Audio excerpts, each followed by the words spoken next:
There are 4 different weapons you can acquire in Call of Olympus, each with different unlock requirements and unique abilities. In this video, I'll give you a brief overview of where to find them, how to unlock them, and what their unique abilities are. First up is Artemis's Bow. This is located in the top left island. In order to unlock this, you will need to have your builders construct a golden cage for 18 coins and use the stag mount, which will cost you 1 gem, to lure a golden stag to the cage. The golden stag will appear in one of the open fields on the island. You'll need to then destroy all portals blocking the cage because the golden stag will run away from them. After the golden stag is in the cage, you will pay 1 coin and the bow will appear. The ability for the bow is it fires a volley of 6 high damage arrows that target the nearest enemies. The cooldown until you can fire the bow again is approximately 20 seconds. You can also use the bow to kill the wild boar during winter to get a lot of coins. It also has the potential to kill deer and other small creatures, but the arrows do not lock onto them like they do with enemies. Hephaestus Hammer. This is located in the bottom left island. In order to unlock this, you will need to grab a large hammer from one side of the island for 1 coin, and then defend against a wave of greed.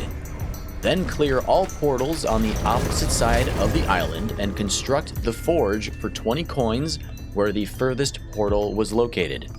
Once the forge is constructed, go up to it to place the hammer. The molten hammer will then be summoned to you. The ability of the hammer allows you to summon an anvil that buffs friendly units' attack speed and gives them the ability to light enemies on fire. The anvil displays a circle of fire around it to represent its effective range, and the anvil lasts for about 20 seconds. The cooldown until you can use it again is roughly 60 seconds. Hermes Staff is located in the top right island. In order to unlock it, you will need to collect 7 souls that are found across the various islands. When you purchase a soul, they will appear in your coin pouch and do not take up any space. You then place the souls into the dock that you'll find at one end of the island.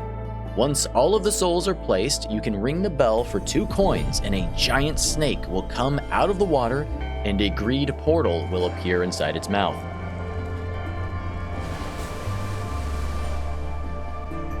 After the greed from the portal are defeated, the snake will go away and a ferryman will arrive at the dock. Pay 2 more coins at the bell and you will be granted the staff.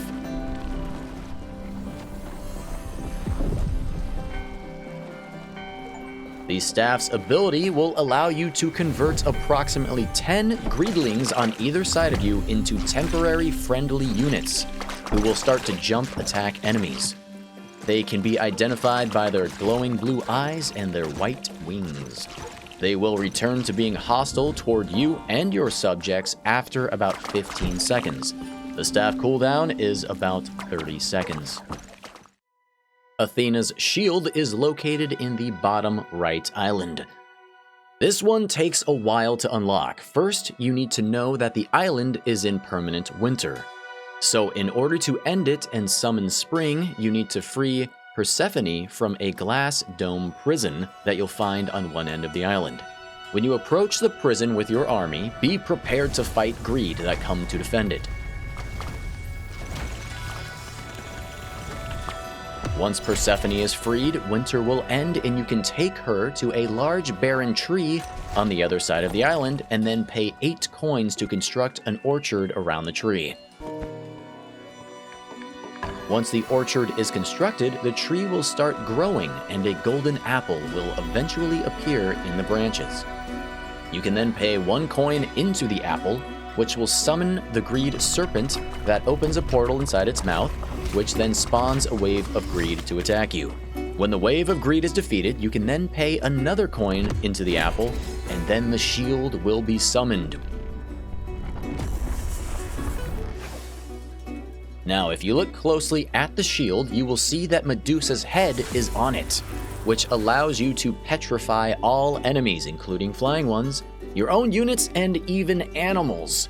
You can use the ability a second time to unpetrify anything that is frozen in place.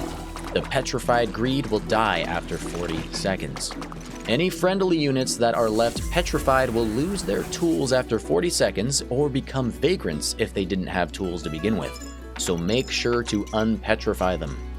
Animals will not drop any coins if they are petrified, so it's useless for hunting. The shield has a very short cooldown of only 7 seconds until it can be used again. I will be very surprised if this is not changed in a future update to the game because it is extremely powerful. The shield can also be used to destroy the snake on the Pegasus statue in order to unlock that mount. Now, once you expand your kingdom walls far enough out, a building with 4 statues will appear. Each statue represents one of the 4 weapons.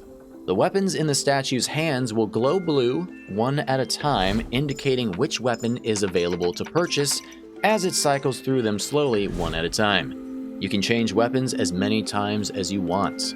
If you manage to get this building right near your front line, it can be useful for switching between weapons quickly and can even allow you to avoid the weapon cooldowns if you repurchase the weapon quickly enough.